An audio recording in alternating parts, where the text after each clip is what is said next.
Hello and welcome to Neo Psychology of me, your teacher, Mr. Neo, the channel where I teach online psychology lessons for my wonderful students. Today we're looking at the unit of attachment. Make sure you have your booklets ready, and we're looking at lesson 1, caregiver-infant interactions. Let's get started.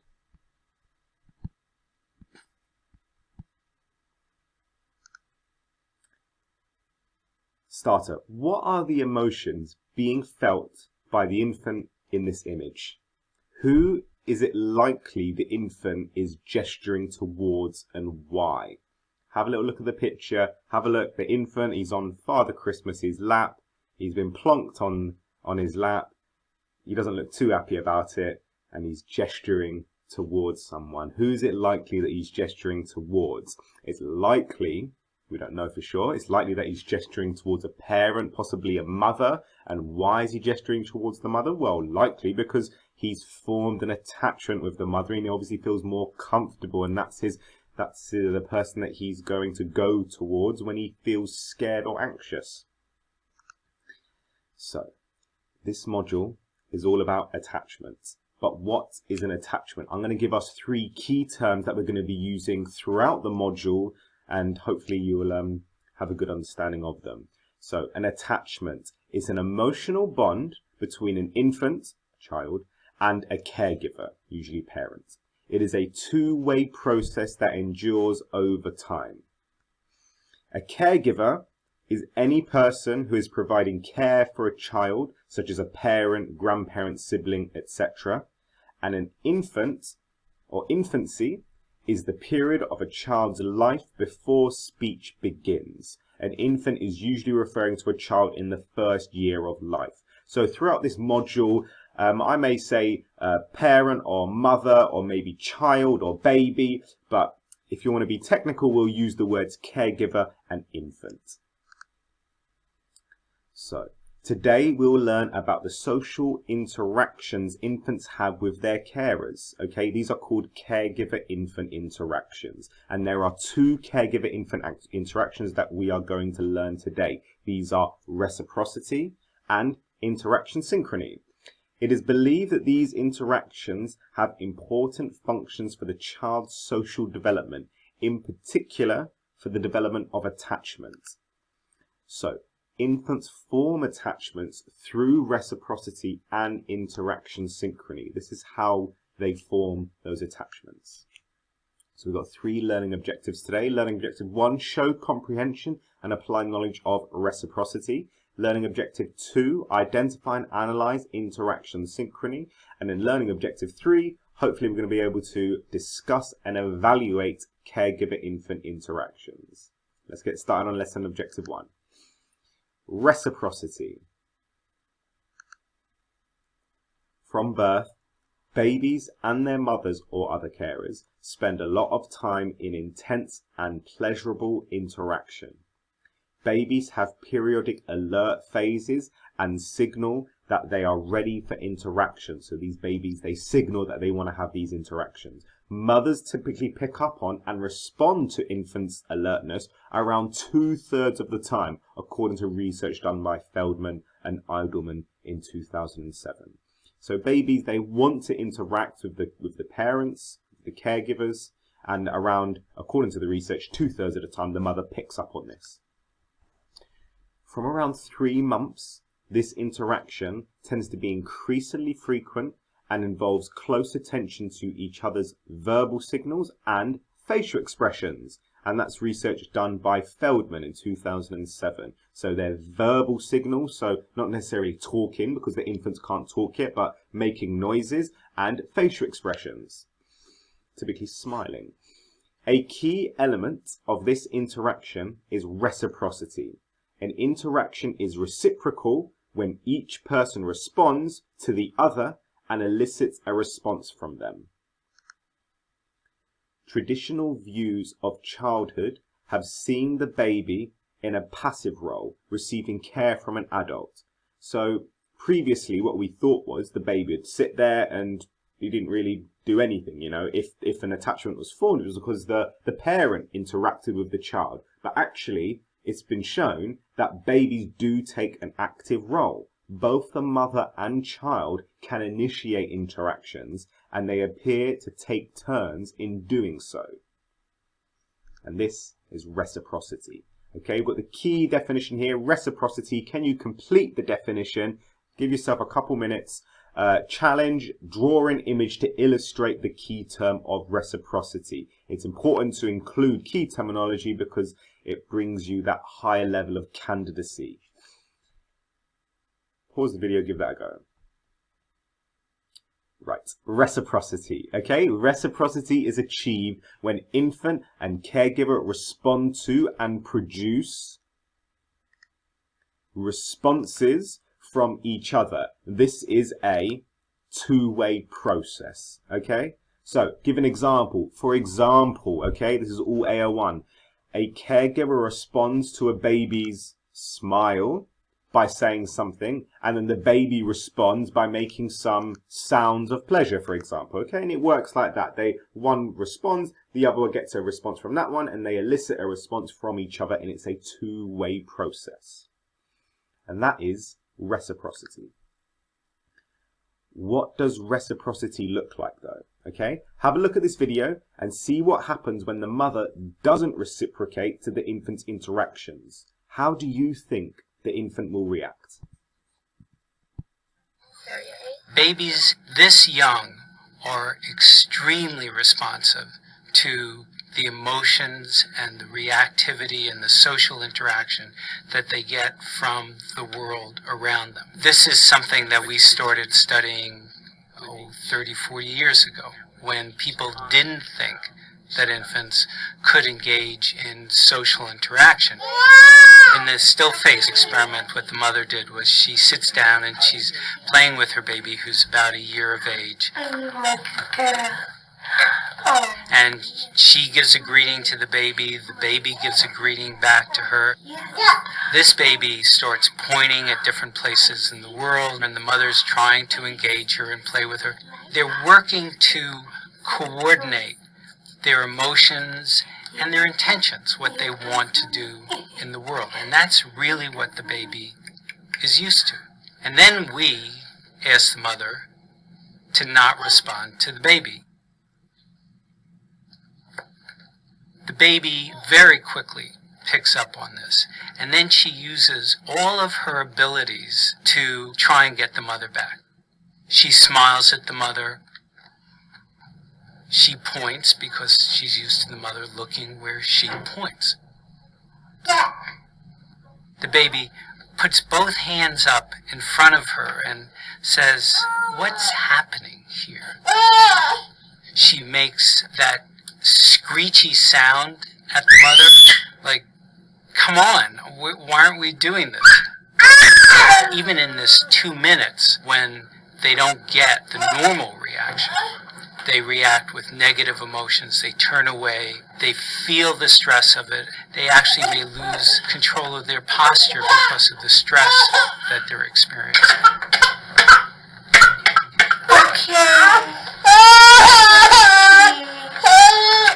I'm here. And what are you doing? Oh, yes. Oh, what a big girl. It's a little like the good, the bad, and the ugly. The good is that normal stuff that goes on, that we all do with our kids.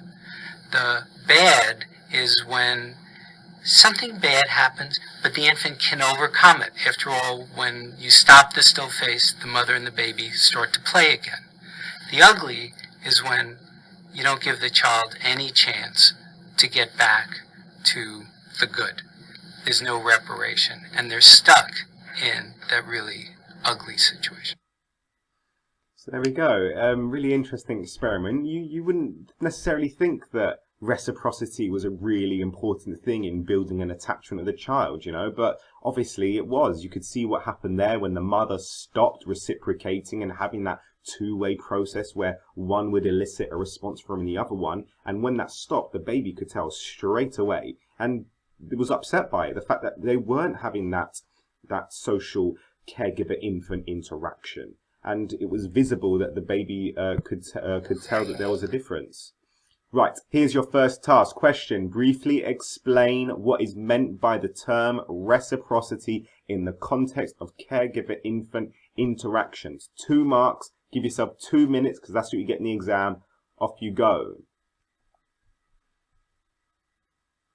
Right, I'm not going to sit here for 2 minutes. Let's have a look at the answer. Make sure you've done it. Here we go. Answer: reciprocity is a caregiver-infant interaction. It's a two-way mutual process. Each party responds to the other's signals to sustain interaction. It's turn taking. You take it in turns, okay? The behavior of each party elicits a response from the other. You can give an example. For example, the baby might smile, the mother might respond with some words, and then the baby points at something, the mother looks at it. There we go. That's reciprocity. Okay. Identify one thing you've learned about reciprocity. Why do you think it's important to learn about this? How does this apply in real life? Who is this information useful to? And do you have any other questions? Right, that's learning objective 1, reciprocity. I'm ticking it off. There we go. We're moving on to learning objective 2, identify and analyze interaction synchrony. Interaction synchrony. You might have watched the sport of synchronized swimming, in which pairs of swimmers perform the same actions in unison together. 2 people are said to be synchronized when they carry out the same action simultaneously. Interaction synchrony can be defined as the temporal coordination of micro-level social behavior, and that's the definition according to Feldman in 2007. It takes place when mother and infant interact in such a way that their actions and emotions mirror the other. Okay, this is a mirroring thing. They are almost trying to replicate what the other is doing. And here's a key piece of research that found this by Melzoff and Moore. 1977, old. Melzoff and Moore observed the beginnings of interactional synchrony in infants as young as 2 weeks old. An adult displayed one of 3 facial expressions, as you can see in the picture, or one of 3 distinctive hand gestures. The child's response was filmed and identified by independent observers. An association was found between the expression or gesture the adult had displayed and the actions of the baby. So, it is believed that interactional synchrony is important for the development of mother-infant attachment. Isabella et al. In 1989 observed 30 mothers and infants together and assessed the degree of synchrony. The researcher also assessed the quality of mother-infant attachment. What they found was high levels of interactional synchrony were associated with better quality mother-infant attachments. So if there was higher levels of interactional synchrony, more mirroring between the baby and the caregiver, they had a better quality attachment. So let's get the definition of interactional synchrony down. It is when a caregiver or mother and infant mirror both the actions and emotions of the other and do this in a coordinated or synchronized way. Again, draw an image to illustrate this key term, right? It's good to engage your creative side. Okay, but what does interaction synchrony look like? Do you think a newly born baby will have the ability to mimic or imitate specific facial expressions of their caregiver? Let's have a look.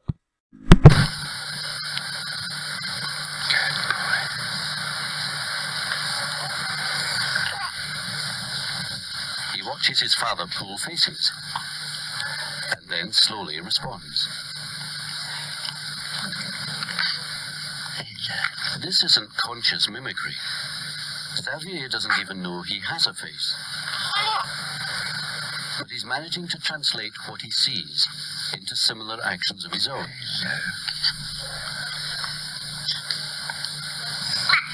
Copy, Daddy.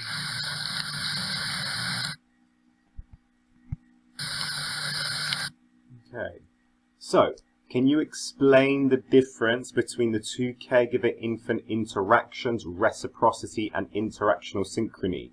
2 marks. Give yourself 2 minutes. Give it a go now, please. Right, this is something that students commonly mistake, or they don't really know the difference, so let's have a look now, okay? Reciprocity is when the infant and caregiver respond to the other's signals. So the behavior of each party elicits a response from the other. It's turn taking, okay? A two-way process. Whereas interactional synchrony is when the caregiver and infant mirror what the other is doing in terms of their facial and body movements, okay? So in interactional synchrony, if the baby smiles, the mother would smile back, or vice versa, okay? That is interaction synchrony. I'm ticking it off. Let's move on to our third learning objective, to be able to discuss and evaluate caregiver-infant interactions. Okay, this is evaluation AO3.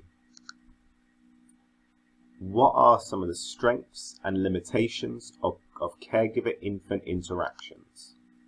Right, first of all, it is hard to know what is happening when observing infants.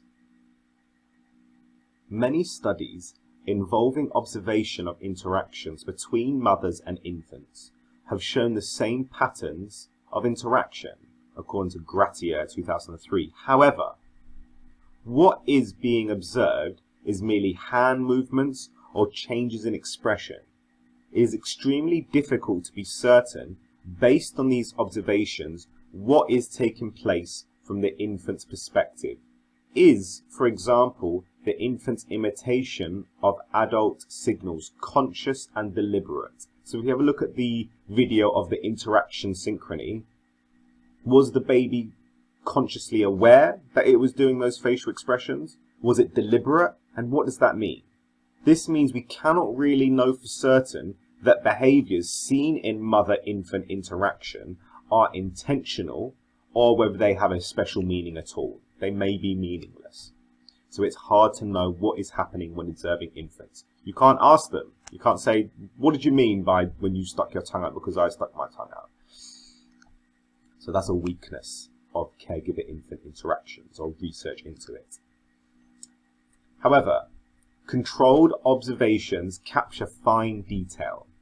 Observations of mother-infant interactions are generally well-controlled procedures, with both mother and infant being filmed, often from multiple angles. This ensures that very fine details of behavior can be recorded and later analyzed.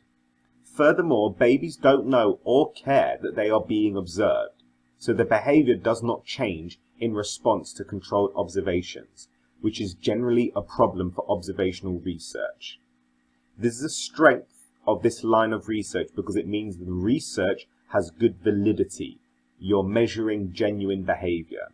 If you and I were to be in an experiment or an observation and we were being filmed, we're likely to change our behavior because we know we're being observed, and that's called demand characteristics. However, these babies, they don't change their behavior. Their behavior is genuine, therefore it's highly valid behavior you're observing. And furthermore, because it's well controlled and you can film from many angles, you can watch it, re-watch it, you can be sure what you're watching is going to be well analyzed. So this is a strength. Controlled observations capture fine detail. And then finally, there is potential value to society in this research. Some people ask, what's the point of this research? Does it help me in any way at all? Well, yes, let's have a look at how it does. The identification of interaction synchrony as an important foundation in the formation of high-quality attachments could have practical applications that benefit society. Crotwell et al. In 2013 found that a 10-minute parent-child interaction therapy improved interactional synchrony in 20 low-income mothers and their preschool infants compared to a control group. This research could lead to finding valuable methods for improving and developing mother-infant attachments, particularly in an at-risk group.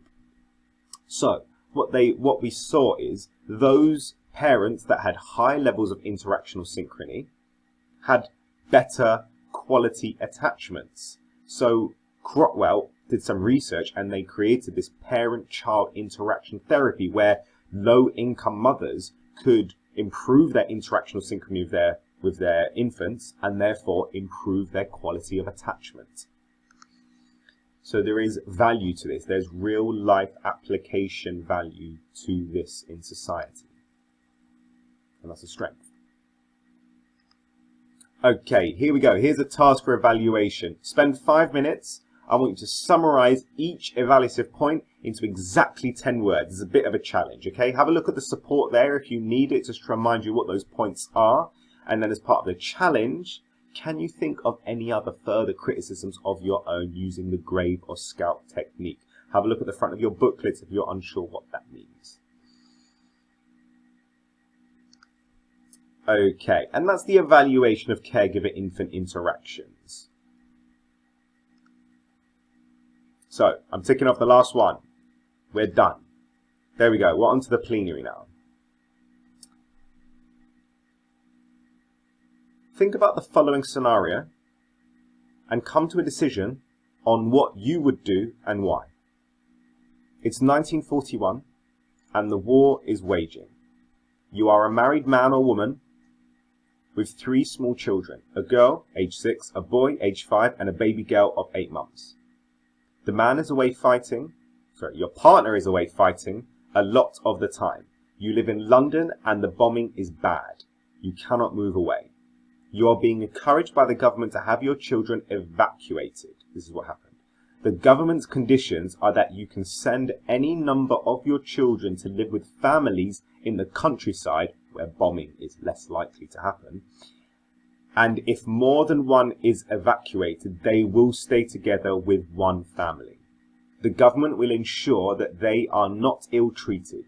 You can visit once a month for the weekend, but because of travelling distances, this is likely to be just 24 hours or so with your child or children. Needless to say, you don't know how long the war will last.